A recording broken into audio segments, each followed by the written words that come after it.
प्रिय अभिभावकगण और प्यारे बच्चों, सुप्रभात।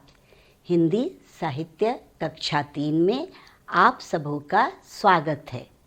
आप सब कैसे हैं? आशा करती हूँ कि आप सब स्वस्थ और सुरक्षित होंगे। आज हम सब हिंदी पाठ्य पुस्तक अनमोल रत्न से पाठ 1 सवेरा कविता पढ़ेंगे। उसमें आने वाले कठिन शब्दों के अर्थों को जानेंगे और भावार्थ समझेंगे। आप सब हिंदी पाठ्य पुस्तक के पृष्ठ संख्या 9 को खोलिए और मेरे साथ कविता का पठन अभ्यास कीजिए। सवेरा। उदय हुआ सूरज पूरब में, आसमान में छाई लाली। रही न रात न रहा अंधेरा, रही न चंदा की उजियाली। डाल डाल पर बैठे पक्षी, चह चह चह चह चहक रहे हैं। खिले फूल मुस्काई कलियां, सारे उपवन महक रहे हैं। हवा बह रही धीमी धीमी, शीतल मंद और सुखदाई। जाग गए हैं खेत बागवन, पेड़ ले रहे हैं अंगड़ाई। कण कण पर बिखरे हैं मोती, कण कण बिखरी हैं मणियाँ। कितनी मनहर कितनी सुंदर, सुखद सुहानी ये घड़ियाँ। इस कविता की कवि हैं द्वारिका प्रसाद माहेश्वरी। बच्चों, अभी हमने कविता का दोहराव किया है। अब हम देखेंगे कि इस कविता में कठिन अर्थ क्या है। उदय निकलना, उजियाली रोशनी, उपवन बाग, शीतल ठंडी, मंद धीमी, सुखदाई आराम देने वाली। कण बहुत छोटा टुकड़ा, मणि कीमती पत्थर, मनहर मन को हरने वाला, सुहानी सुख देने वाली, घड़ियाँ समय। हमने अभी कविता पढ़ी है। कविता में आए कठिन शब्दों के अर्थों को जाना है। अब हम इस कविता के भावार्थ को समझेंगे।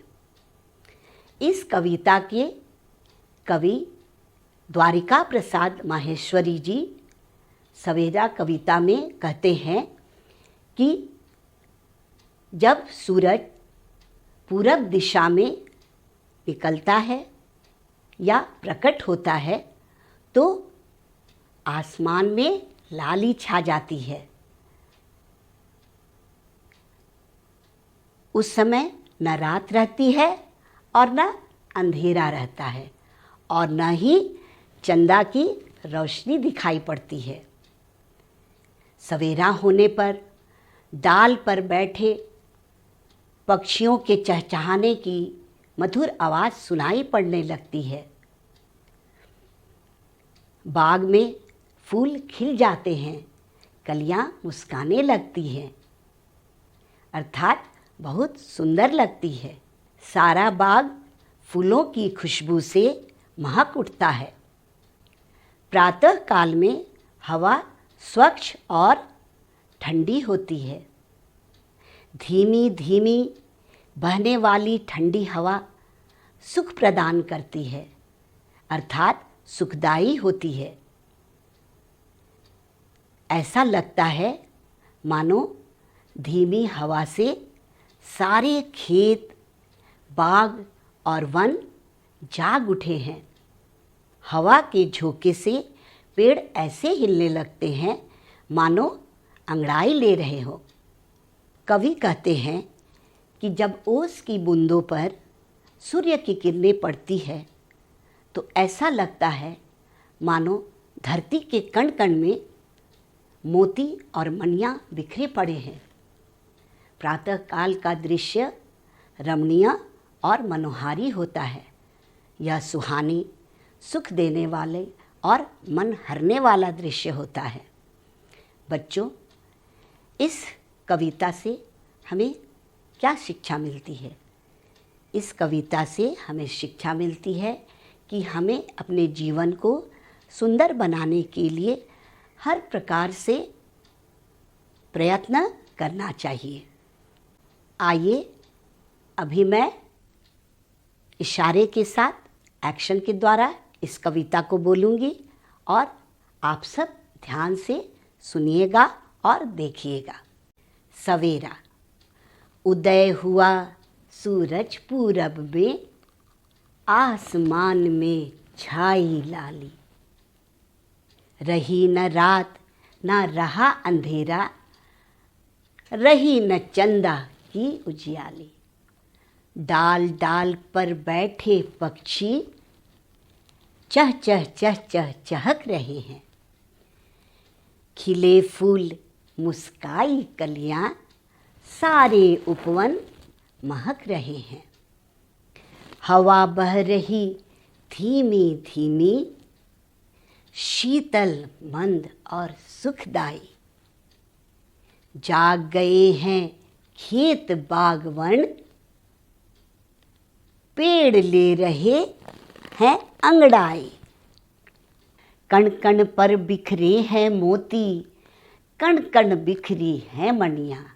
कितनी मनहर कितनी सुंदर, सुखद सुहानी ये घड़ियाँ।